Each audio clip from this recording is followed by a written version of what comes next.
Continuando, as contribuições de melhoria, né, são nosso próximo tributo a analisar. Contribuição de melhoria, gente, está prevista no artigo 145 da Constituição, é um tributo vinculado, certo?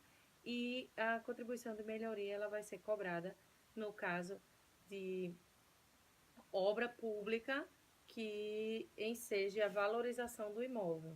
Então, é muito importante a gente saber identificar quando é que pode ser cobrada a contribuição de melhoria, né? Eu não tenho exemplos para dar para vocês de contribuições de melhoria cobradas perante a Constituição de 88 aqui no Rio Grande do Norte, em Natal, mas eu posso dar alguns exemplos do que poderia ser cobrado, né? Sem querer dar ideia, mas, por exemplo, o aeroporto, caso essa obra pública venha a valorizar os imóveis adjacentes, o imóvel que foi valorizado em razão da construção dessa obra pública pode sofrer a cobrança da contribuição de melhoria. Veja só, contribuição de melhoria ela é cobrada com base no princípio da isonomia, porque se pressupõe que um melhoramento, um benefício, né, como uma obra pública, né, no caso a Santa ou a Ponte, né, Newton Navarro, elas sejam empreendidas, realizadas em prol de toda a sociedade. Então, se algumas pessoas têm um benefício maior do que outras, essas pessoas devem arcar com essa diferença. Então, o princípio da isonomia fundamenta a cobrança de contribuição de melhoria. Então, o que seja essa cobrança, como eu já falei, é a obra pública mais a valorização do imóvel. E o que diferencia a obra pública de serviço público, gente? A obra pública, né, nós vamos utilizar o critério da predominância.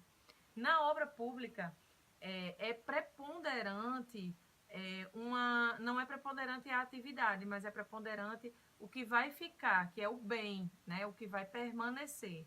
Então, o resultado prepondera sobre a atividade. A atividade de construção, ela não é preponderante sobre o resultado. Então, o objetivo da obra pública é realizar uma atividade para obter um resultado, que é um bem público. Enquanto que serviço público, o que prepondera é a atividade. Por exemplo, a manutenção de uma via pública é um serviço público, não é uma obra. E é com base nesse critério que a gente diferencia a construção de uma rodovia de um recapeamento. O recapeamento é a manutenção da via pública, né, da rodovia. Então, é o serviço público de manutenção da via. Enquanto que a construção da rodovia é a obra pública. Então, a diferença entre obra e serviço é a preponderância de atividade ou de resultado, certo? Então, por exemplo, asfaltamento e recapeamento asfáltico. Aqui temos a diferença entre uma obra pública e um serviço público, certo? Aqui foi a construção do asfalto, né, o asfaltamento, e aqui um serviço público de manutenção do asfalto, né, da via pública, tá bom? Então, essa é a diferença. A contribuição de melhoria tem como fundamento a proibição do enriquecimento sem causa.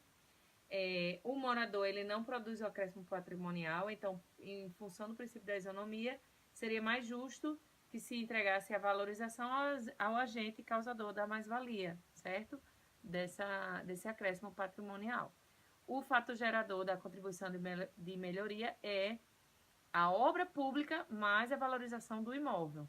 Não pode ser só a realização da obra pública. Não pode, por exemplo, um determinado prefeito quer realizar uma obra pública e vai e distribui boleto, né, carnê para pagamento da contribuição de melhoria sem a obra pública ter nem sido realizada.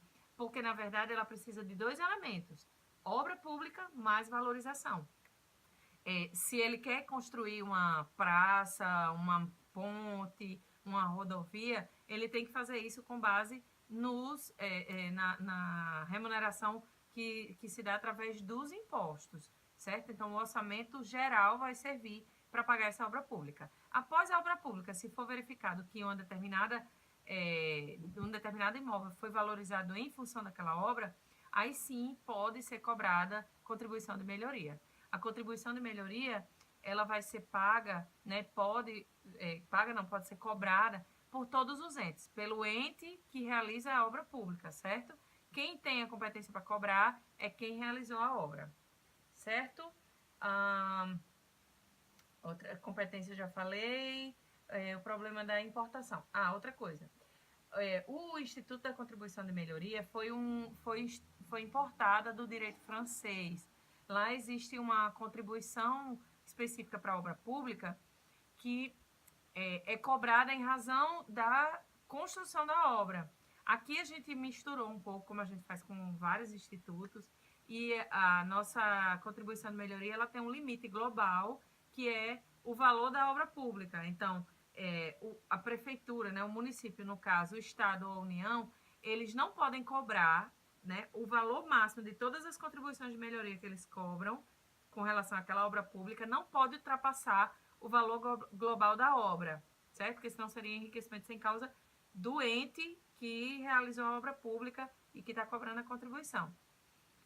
E como valor, né, como limite individual, o valor da valorização individual. E aí vocês vão perguntar, professora, como é que se faz como é que se adquire o valor contábil para saber qual foi a valorização? Aí vai ser feito através de perícia para indicar quais foram os imóveis que sofreram, que foram beneficiados com aquela obra pública e que, portanto, foram valorizados com a obra pública. Deve ser feita perícia, inclusive perícia imobiliária, para saber qual o percentual de valorização que aquele imóvel passou a ter, certo? Com isso, nós finalizamos contribuição de melhoria e passamos ao próximo tributo, que é empréstimo compulsório.